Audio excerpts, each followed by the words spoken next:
I found a secret protocol. It was a horrible mistake. It started with the damn audits, routine security sweeps. I hated them. Hours sifting through code, permission logs, the digital underbelly of the agency looking for vulnerabilities. I'm Elias Thorne, and until a few weeks ago, I was just another cog in the machine. A slightly more paranoid cog, maybe, but still a cog. The agency? Let's just call it the Department of Information Integrity. Sounds harmless, right? Noble even. That's the point. Reality was, it felt more like a digital black site. We were buried deep in the bowels of D.C., in a building that looked like it was designed to induce maximum existential dread. Fluorescent lights that hummed just a little too loud, beige walls that sucked the life out of everything, and enough security cameras to make you feel like you were starring in your own personal Truman Show. My job was to find the holes, the backdoors, the cracks where malicious actors could slip in and, well, I never really knew what. They were always vague about the why.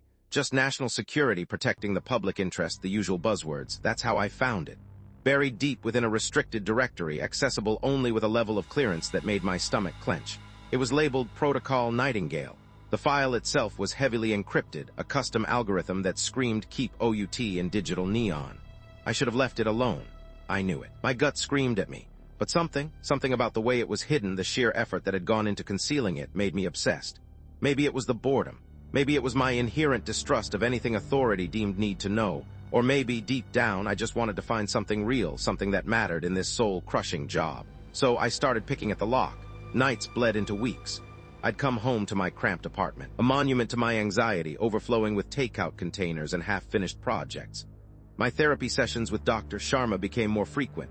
"You seem agitated, Elias," she'd say, her voice calm and measured. More than usual. I found something, I told her, careful to avoid specifics. Something I don't know wrong. Wrong how? Wrong like lying wrong. Like hidden wrong. Dr. Sharma listened patiently, her expression unchanging. She knew I had a tendency to see conspiracies where there were only coincidences. Years of a dysfunctional family and a childhood filled with secrets will do that to you. "Elias," she said finally, "it's important to be discerning. But it's also important not to let your anxieties control you. Proceed with caution, and remember to breathe." Breathing was the hard part. Every line of code I cracked felt like a step further into the abyss. I started seeing things. Shadows in my peripheral vision. A van parked across the street that looked a little too familiar. My colleagues started asking strange questions, probing about my work, my personal life. Agent Cole, my supervisor, seemed particularly interested. Cole was a company man, clean-cut, ambitious, always with a perfectly plastered smile. He was initially supportive, even encouraging. "Good work, Elias. Diligence is key in this field." Now, his eyes held a glint that made me uneasy. Then I cracked it. The encryption fell away like a shroud, revealing the document beneath. Protocol Nightingale. My heart hammered in my chest as I started to read. It was worse than I imagined. It wasn't a weapon. It wasn't a virus. It was a strategy.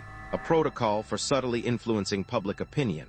A method for rewriting narratives, shaping perceptions, all through the manipulation of data streams. It detailed techniques for subtly altering news articles, burying dissenting opinions, amplifying specific voices, all designed to guide the public towards a predetermined consensus. In short, it was a manual for mass manipulation. I felt sick. My hands shook as I scrolled through the document, my mind reeling. This wasn't about national security. This was about control, about power, about shaping reality itself. I printed a copy, my hands trembling so badly I nearly jammed the printer. I had to tell someone, I had to expose this. I went to Cole. I laid out the evidence, explained what I'd found. I expected shock, outrage, maybe even a pat on the back for uncovering such a heinous plot. Instead, he just smiled. A cold, empty smile that sent a chill down my spine.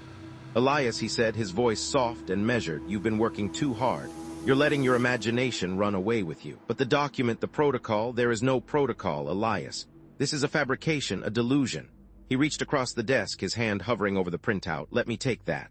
I'll have it properly disposed of." That's when I knew. He was in on it, deep in. "No," I said, snatching the document back. "I'm not letting this go." His smile vanished. His eyes hardened. "Elias, you don't understand the gravity of the situation. You're playing with forces you can't comprehend. For your own good, drop it, or what?" I challenged, my voice trembling but defiant. "Or things will get very difficult for you." I backed away, clutching the document to my chest. I knew I had to get out of there. I had to find someone who would believe me. I went home, packed a bag, and copied the contents of my hard drive onto an external. As I was about to leave, I noticed my apartment had been tossed, not expertly, but hastily, like someone was looking for something specific and didn't have time to be careful. That's when the phone rang. An unknown number. I hesitated, then answered. Elias Thorne, a raspy voice, old and weak. Who is this? Someone who knows about protocol Nightingale, someone who can help or warn you. They are watching you, Elias, listening. You are in grave danger. Who are you? I demanded. My name is Harold Finch. I used to work where you do before they silenced me. He gave me an address, a retirement community on the outskirts of the city, said he had information I needed. I didn't trust it, not one bit, but I had nowhere else to turn. Finch was exactly as I expected, old, frail, with eyes that held a lifetime of secrets and regrets. He lived in a small, cluttered apartment, surrounded by stacks of books and newspapers. He smelled faintly of mothballs and paranoia. They created it a long time ago, he rasped, his voice barely a whisper. The technology wasn't there then, not like it is now. It was a dream, a nightmare. He told me about the origins of the protocol, about the researchers who had developed it, the motivations behind it, the slow, insidious creep of its implementation. He showed me documents, old memos, faded photographs, all pointing to a conspiracy that stretched back decades. He also told me about the consequences of knowing too much. He'd been forced into retirement, his reputation destroyed, his life effectively erased. They will stop at nothing to protect it, he warned. Nothing. I left Finch's apartment feeling more terrified than ever. I knew I was in over my head. I needed help. I needed someone with the resources and the credibility to expose this. I thought of Sarah Jenkins, a journalist I'd occasionally seen on TV, known for her investigative pieces and her willingness to take on powerful interests. I managed to track down her contact information and sent her an encrypted message, outlining my situation and hinting at the information I possessed. To my surprise, she responded. She agreed to meet. Sarah was tough, cynical, but with a spark of genuine idealism beneath her hardened exterior. I laid out everything for her, showed her the protocol, the documents Finch had given me. She listened intently, her expression unchanging. When I was finished, she took a deep breath. "This is huge," she said. "If this is true, it is true." I insisted. "I saw it. I decrypted it. I believe you," she said, "but we need proof, hard evidence, something that can't be dismissed as the ramblings of a paranoid analyst." We spent the next few days digging, searching for real-world examples of the protocol in action. And we found them. Subtle shifts in news coverage, manipulated data points, manufactured controversies, all pointing to a coordinated effort to shape public opinion. It was chilling. Proof that the nightmare was real. We decided to leak the information, to expose the protocol to the world. We knew it was risky, that we would be targeted, but we felt we had no choice. We prepared a package of documents, news articles, and data analysis ready to send to several media outlets. We were about to hit send when the door burst open. Cole and two men in black suits. "It's over, Elias," Cole said, his voice devoid of emotion. "You can't stop this." I shoved the flash drive into Sarah's hand. "Get it out there," the men grabbed me. I fought, but they were too strong. I saw Sarah try to escape, but they caught her too. They dragged me back to the agency, to a dark, windowless room. They questioned me for hours, trying to get me to recant, to deny everything. I refused. I knew Sarah had the information. I had to trust that she would get it out. Days turned into weeks. I was kept in isolation, interrogated constantly. They tried to break me, to make me doubt my own sanity. But I held on. Then one morning I woke up to find my cell door open. A guard I'd never seen before motioned for me to follow. "Where are you taking me?" I asked, my voice hoarse. He didn't answer. He led me to a car and we drove for hours, eventually arriving at a remote location, a deserted airfield. Waiting for me was Sarah. She looked terrible, pale, gaunt, with dark circles under her eyes. "Sarah," I cried, rushing to her. "Are you okay?" She flinched as I approached. "Elias," she said, her voice barely a whisper, "you need to listen to me. You need to forget everything you know." "What are you talking about? The protocol, it's not what we thought. It's deeper, more insidious. They showed me things." She wouldn't elaborate. She just kept repeating, "Forget it, Elias. For your own safety, forget it." They let me go, just like that. Dropped me off in the middle of nowhere with a burner phone and a handful of cash. I managed to make my way back to civilization. I saw the news reports. The leaked documents had caused a firestorm. Investigations were launched.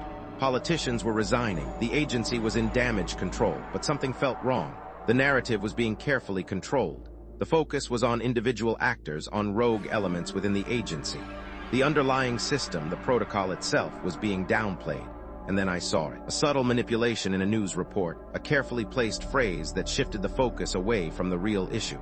A sign that the protocol was still in effect. I went into hiding, changed my name, moved to a different city. I live in constant fear, looking over my shoulder, wondering if they are still watching me. Sometimes I wonder if I did the right thing, if exposing the protocol made any difference at all, or if I just became another pawn in their game. Maybe Sarah was right. Maybe I should have just forgotten, but I can't.